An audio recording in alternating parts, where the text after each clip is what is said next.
Donald Trump, meet the worst news of your life. It doesn't get much more catastrophic than this for you, Donald. Among your core base of voters, right? Non-college white men. That's your crew. That's your MAGA team, right? Non-college white men.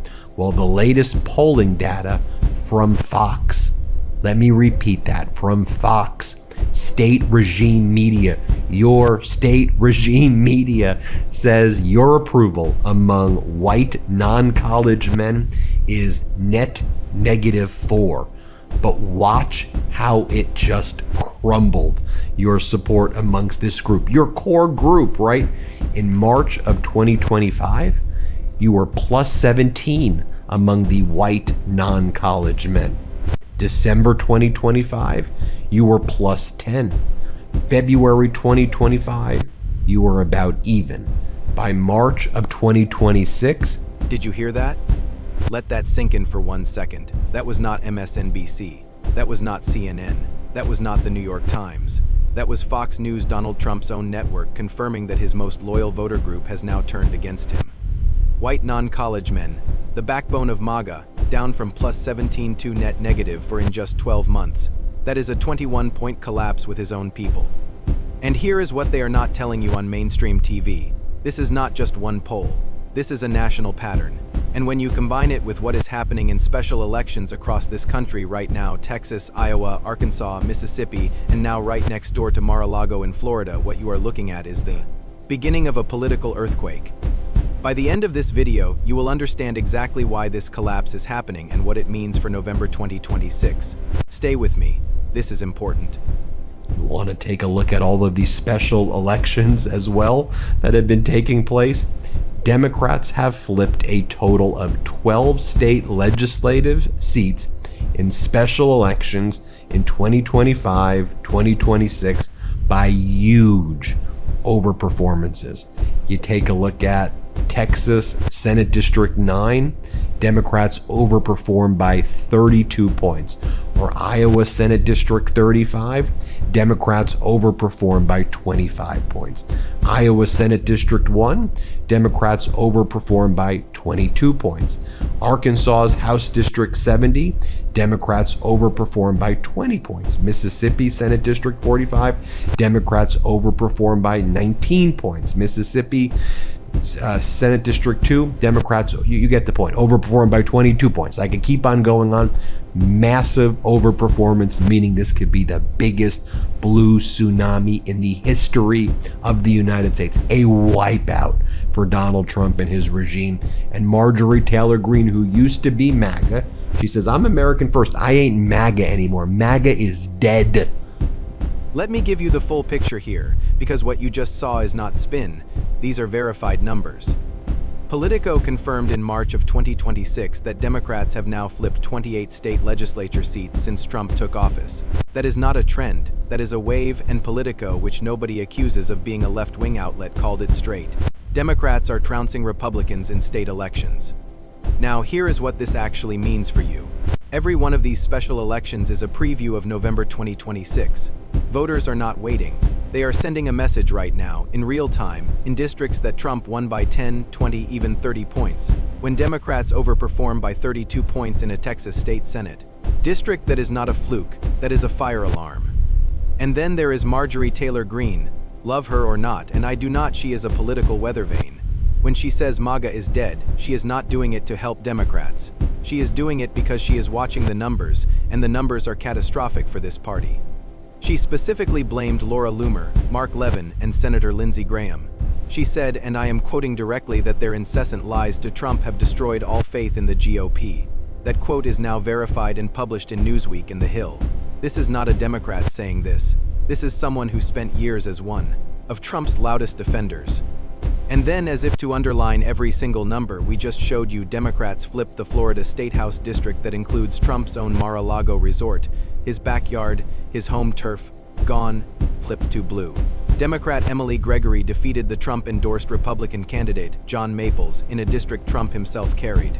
This is what total political collapse looks like in slow motion. I want you to understand what just happened there. Marjorie Taylor Greene is not a Democrat. She is not a liberal. She spent years fighting harder than almost anyone for Donald Trump. And now she is publicly saying on the record in writing that Trump and the Republican Party betrayed their voters. This is important because here is what they are not telling you on cable TV. The breaking point for millions of Trump voters was not the economy. It was not tariffs. It was not even the Iran war. It was the Epstein files. When Trump's own Department of Justice refused to release unredacted Epstein documents when they blacked out names when they stonewalled Congress, everyday Americans, including Trump's own base, asked a very simple question. What are you hiding? And who are you protecting? And here is what that question led to. Metigi publicly said Trump threatened her for wanting to release the Epstein files. That is not a small thing. That is a sitting president threatening a member of his own party for demanding transparency about a child sex trafficking investigation. Now, I am going to say something as a matter of personal opinion. I believe that when a government covers up evidence, when it redacts names, when it refuses to testify under oath, that government has something to hide. Every American, no matter your party, should be outraged by that. And the voters are. That is what these polls show. That is what these special elections show. The Epstein cover-up did not just cost Trump credibility with Democrats. It cost him credibility with his own people, and you cannot get that back. Dead, Marjorie Taylor Greene says. Here's what she writes. I'd like to congratulate the two-time congressional candidate loser, Laura Loomer, and Make Israel Great Again, foreign op Mark Levin, and neocon murdering psycho Senator Lindsey Graham for leading Republicans into slaughter going into midterms. Your incessant lies to Trump have destroyed all faith in the GOP. I'd also like to remind everyone that when I led the party on the campaign trail, fighting for America First in 22 and 24, all the GOP did was win. But after Trump called me a traitor and said he would destroy me for releasing the Epstein files, I refused to fight for Trump and the Republican Party that defends the Epstein class, wages pointless foreign wars, and pursues America last. I never changed. Trump and the GOP betrayed their voters and took in trash we threw out of the party.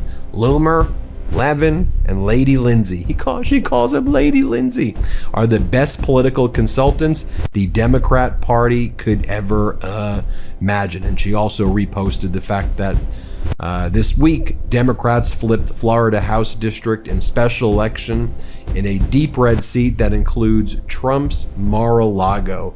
And then Marjorie Taylor Greene continued. It was post after post after post.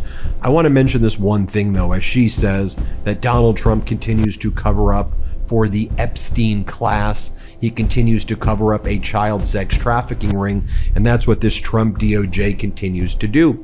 I think that was one of the big first breaking points for all of MAGA, because once they saw that Donald Trump was a fraud on the Epstein files, even though there were so many other areas where I think they should have seen that he was a fraud, but finally when it came to Trump and his DOJ covering up a child sex trafficking ring, I think that then opened minds to be like, oh, so if you're covering up a child sex trafficking, what about this, and then the dam broke. So I know that Donald Trump and the Trump regime and the DOJ, they want to distract us, right? They want us to not talk about the Epstein files, not talk about domestic issues, not talk about Cover up, cover up, cover up. That is not a talking point. That is the conclusion of a United States congressman who was physically present in that room. Here is what we know confirmed by official sources. The House Oversight Committee issued a bipartisan subpoena to Attorney General Pam Bondi, signed and published on March 17, 2026, requiring her to appear under oath and explain why she illegally redacted Epstein files she had no legal authority to redact. That subpoena is real. It is on the House Oversight Committee's official government website. Bondi's response? She showed up to a private, secret, off-the-record briefing, no oath, no cameras, no public record. Democrats walked out. Congressman Walkinshaw and others called it exactly what it was, a coordinated attempt to avoid accountability. Meanwhile, Epstein's own lawyer Darren Indyke admitted in his deposition to receiving between $27 and $30 million in salary from Epstein, plus $7 million in loans he never paid back, plus $50 million left to him in Epstein's will. And he says he saw no evil, heard no evil. He says it was only a business relationship. A man who leaves you $50 million in his will is not just a business contact that defies common sense. And the prison guard who was supposed to be checking on Epstein the night he died, Tova Noel, was making large, unexplained cash deposits in the days and weeks before his death. The Miami Herald reported it. Congress is now demanding answers. Every American Democrat, Republican, Independent deserves to know the truth about what happened to Jeffrey Epstein, and every American deserves an attorney general who will testify under oath about why evidence is being hidden. This is not about one politician. This is about whether the rule of law means anything in this country. And right now in these special elections, in these polls, in these courtrooms and committee rooms, the American people are answering that question. They have had enough, and their verdict is already being delivered, one election at a time. An impromptu, whatever the heck Bondi was. Break down just the latest for us on what's going on.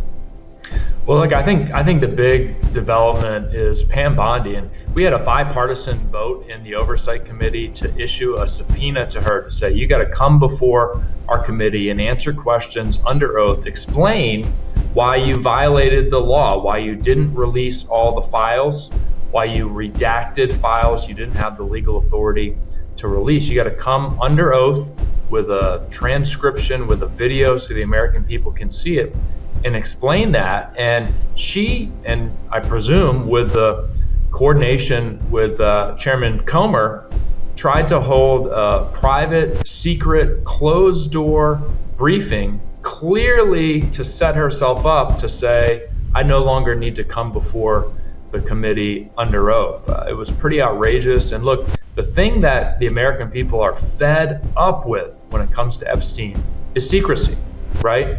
That has been the issue throughout this Epstein saga, this Epstein tragedy.